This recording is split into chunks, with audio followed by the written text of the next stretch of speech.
Ngayon ay gagawa tayo ng version ni Auntie Elo na na puchero.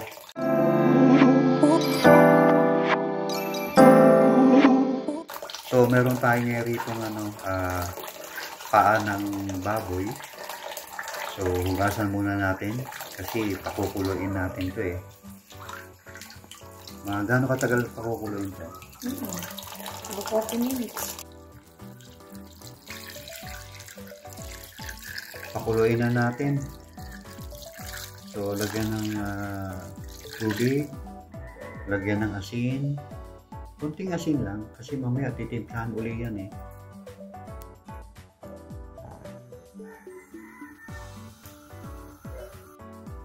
Ayan, kumukulo na.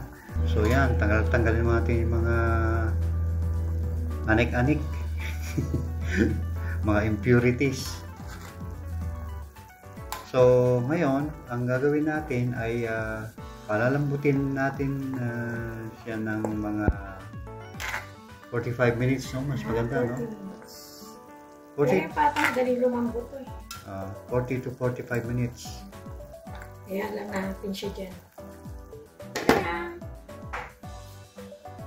Habang pinapakuluan natin yung baboy, pakita ko sa inyo yung mga the rest na ingredients. So, meron tayo rito pechay. Tapos, itong, bali isang buo na, repolyo. Maliit lang. Then, sibuyas, dalawang medium size.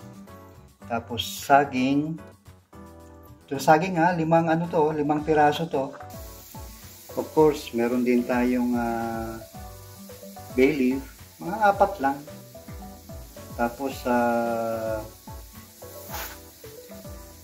tomato sauce.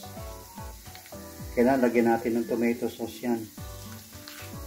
And then, ito, as usual, paminta, pepper, salt. Yan. Itong kamatis, dalawang medyo medium size. Tapos itong garlic, mga 5. Tapos itong beans, Baguio beans, mga lang to, mga ilang tangkay lang to. Tapos itong patatas, bali 4 to eh. 4 or 5, pwede mong gawin yan.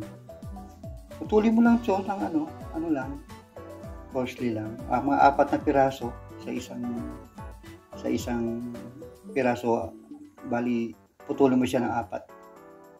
Tapos 2 carrots. So, ito, lalagyan din natin ng pork and beans. Kasi ito yung pinaka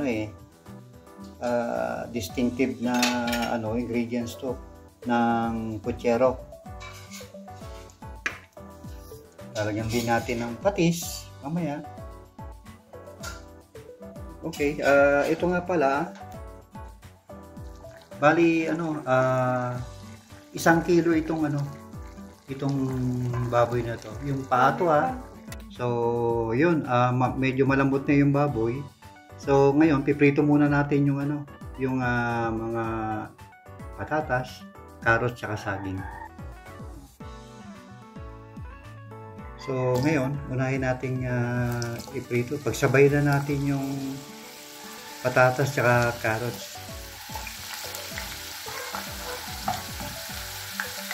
Bali, hindi mo naman to ipiprito talaga yung pritong-prito na golden brown.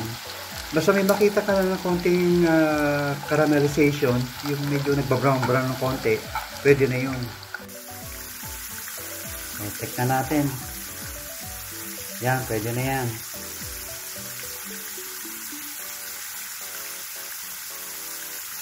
Basta may konting caramelization lang, pwede na yan. The rest, lulutuin nyo na yan mamaya sa sauce, pag nilagyan na natin yung sauce.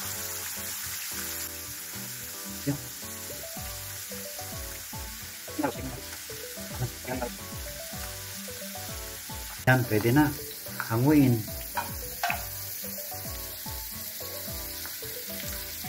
Hanguin muna natin to, tapos i-set aside muna natin ito para magigisa na tayo. Ngayon naman yung saging. Pagkatapos nung carrots tsaka patatas, yan, saging naman. Oh, limang saging na sa bato Ganon din. Medyo pa-brownin mo lang ng konti. Then, set aside. Yan, mag-isa na tayo. So, gumamit kami ng olive oil. Kasi medyo hindi lang sa healthy. Yung aroma niya. Yung aroma ng olives mismo. Yan ang gusto naming maating. Pero, pwede naman gumamit na. Oo. Pwede naman gumamit ng ibang mantika. Kasi bawal sa... Okay, unahin natin yung sibuyas. Kasi yan ang para lumabas na ang kanyang acid. Sunod natin yung bawang.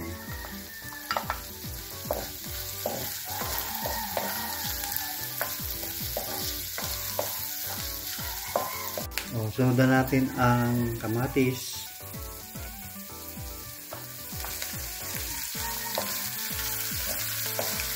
Yung kamatis nga pala, medyo lambutin natin yan Yung medyo almost durog na siya. Ayan, medyo durog na yung kamatis. So, pwede na yan. Lagay na natin yung pata.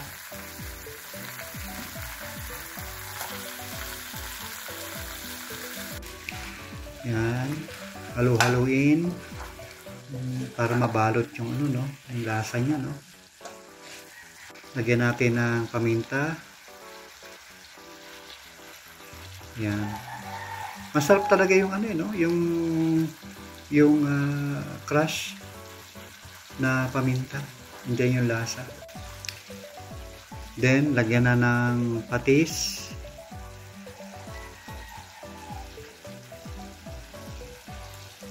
Yan. Haluin.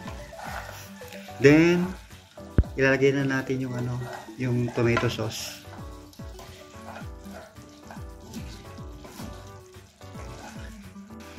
Yan.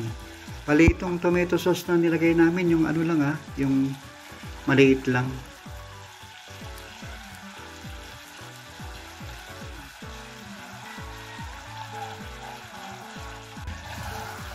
Then, haluin. Pag well coated na siya, yung kanina yung pinagpakuluan na sabaw, ilagay.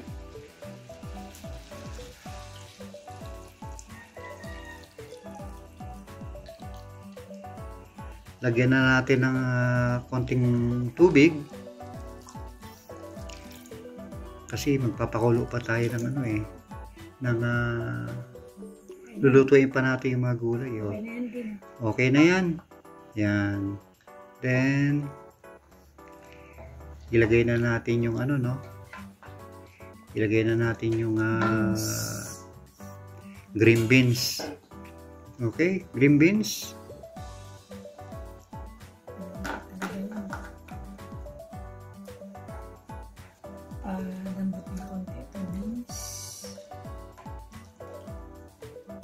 And then cover para lumambot ang beans. Yan, cover. Kaya maglagay din tayo ng laurel. Apat na maliliit na lang. Pantanggal ng lansa.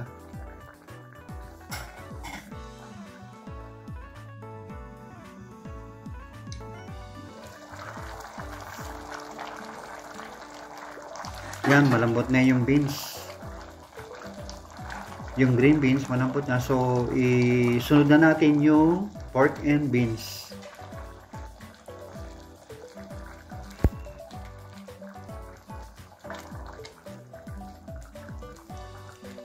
Konting halo. Halo-halo. Tapos, ilagay na ito. O, tapos, lalagay na natin lahat, no?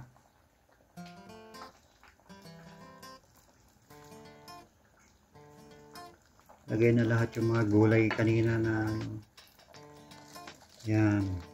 Cabbage. Ilagay na yung mga cabbage na yan.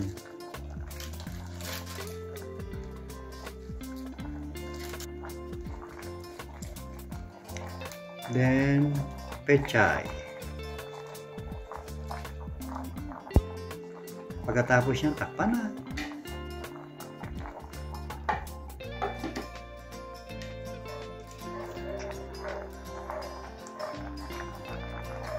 So, after 2 minutes, yan, haluin ng konti para maibaba yung mga gulay.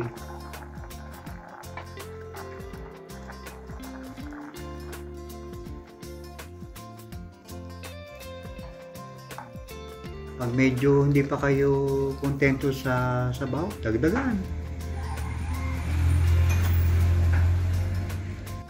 Magdagdag ka ng tubig. Ngayon, magdagdag ka ngayon ng seasoning.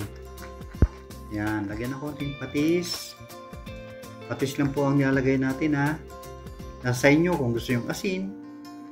Kasi patis, ano na yan. Ayan po ang ating puchero na gawa ni Auntie Elo.